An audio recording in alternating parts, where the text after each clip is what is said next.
Dusty May, you come into this job and into this very difficult league, and I know it's not easy because of the way that we talked throughout last season, but you made it look that way with the success that you had, top 3 finish in this league, and a Big Ten tournament title. How did all of that become reality in year 1? Well, we had a group that really came together and played well at the biggest moments. We didn't have the best batting average, but at times I felt like we had the best slugging percentage.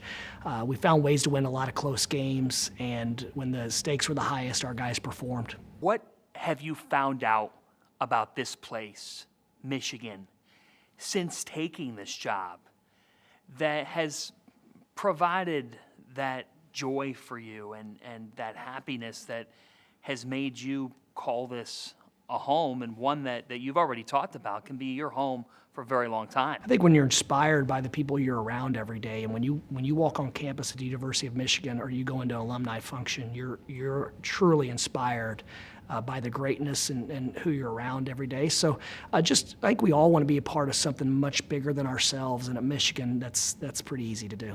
Describe life in this league, night in and night out. Well, I've been here. This is my second year, and I feel like I've been a coach in the league 10 years because of how grueling it is. The environments are amazing. There's so much history and tradition with Big Ten universities, and the passion that each school and fan base has for the league and for their institution is impressive. So that probably is the thing that separates the Big Ten more than anything else, the passion for each game, each situation. So, but then again, the coaching and obviously the talent in our league continues to improve. So many one-possession games in this league. 10-4 for you in year 1 in one-possession games down to the wire. Your team found ways to win. I remember we had you last December in a game at Wisconsin. Your team gutted it out. You found ways to win time and again. How much do you love those situations when it's late in the game and you sit with your group and you know you're going to battle down the stretch? I'd prefer not to be in as many. They are fun, they're exciting, and it's nerve-wracking. But I think because we lost a few early in the year, we were able to really put ourselves under the microscope and do a deep dive in what we could do differently. And so we had to learn the hard way. But by playing a tough schedule early, it gave us an education on ourselves. So, but once again, when you have the guys we had that were able to create the shots we could late in the game, and then the ability to lock in and get stops when needed was impressive. So I'm giving the credit to our guys. You crushed it in the transfer portal, one of the best transfer classes in the country. How do you navigate the chaos?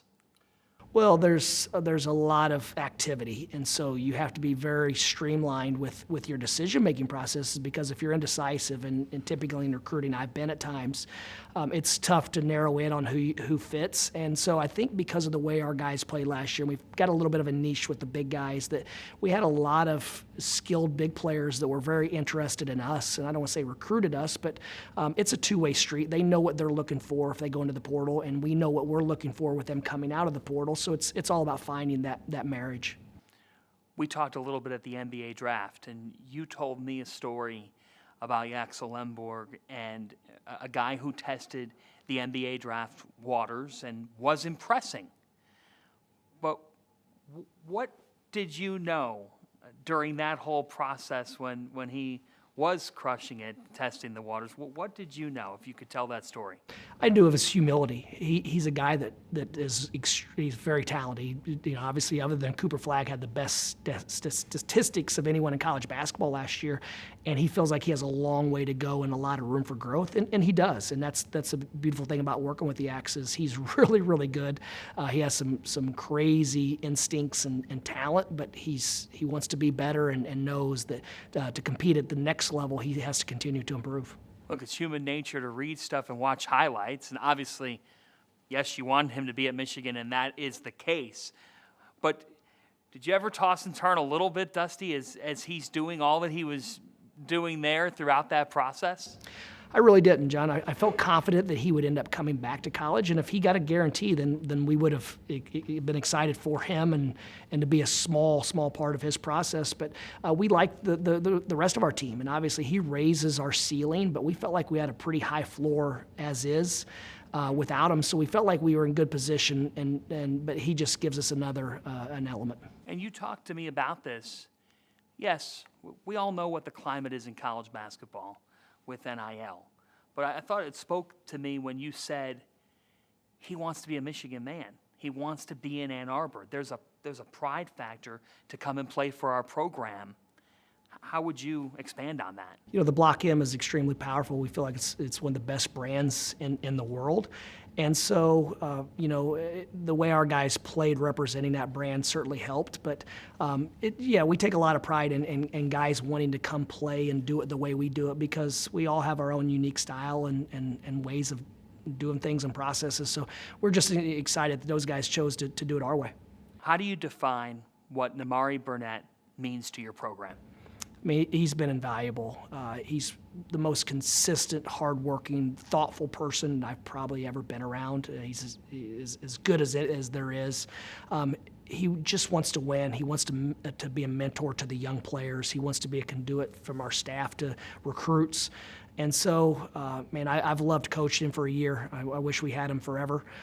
He's been extremely valuable in all of our success. What more do you want to see, and in what ways do you think Roddy Gayle can continue to expand his role and what he does for this program? Roddy's had a phenomenal summer and fall. He looks like a different person. He played really well in spurts last year. Obviously, the season outlook would look much different if Roddy wouldn't have stayed the course and kept putting one foot in front of the other. But we feel like we learned him better. He learned us better, and he's such a conscientious human being. He's a pleaser, and I think our staff were pleasers as well. So I think now just the relationship and him being comfortable is going to allow him to play with much more aggression, and I think he'll be a guy that people look at our team this year and say, wow, like he's made a big jump because of his work. One of the highlights to our Peacock schedule, it's one of the biggest highlights, is your matchup this season with Purdue at Mackey. When you think about Braden Smith, what comes to mind? Ultimate winner and competitor. I mean, he's as good as there is in college basketball. He makes his teammates better on every single possession. He runs the game like a maestro. And so I could go on and on. It's going to be fun to hopefully go in there and play better than we did last year in West Lafayette. What is a road game like at Mackey? It's impressive, what they've built over the last 50 years. It's not much different than when I used to go up there with Indiana. The passion of the fan base, the intensity of that building, it's one of the best in all of college basketball.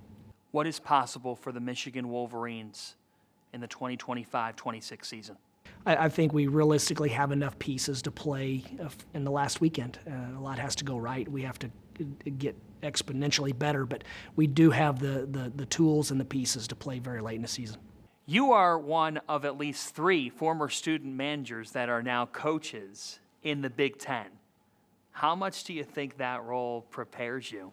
Well, just starting as a manager, it prepares you for every step of the way in college basketball. And you have to be more prepared, more diligent, ready to work twice as hard as the next guy just to stay involved in the game. So for us to climb to this level is a testament to the people that we've been around, that we've surrounded ourselves with and been able to work under and help promote us. Which leads me to, you've talked a little bit about this, but what was your reaction when you walked out into Assembly Hall last year to an ovation from the fans? It felt strange walking into Assembly Hall in a different environment. I'd coached there as an assistant, and I think the strangest was walking in the night before a shoot around, because ultimately you spend so much of your time in an empty gym with players versus in a game environment. So it felt strange, but it was nice to have that one behind us and out of the way.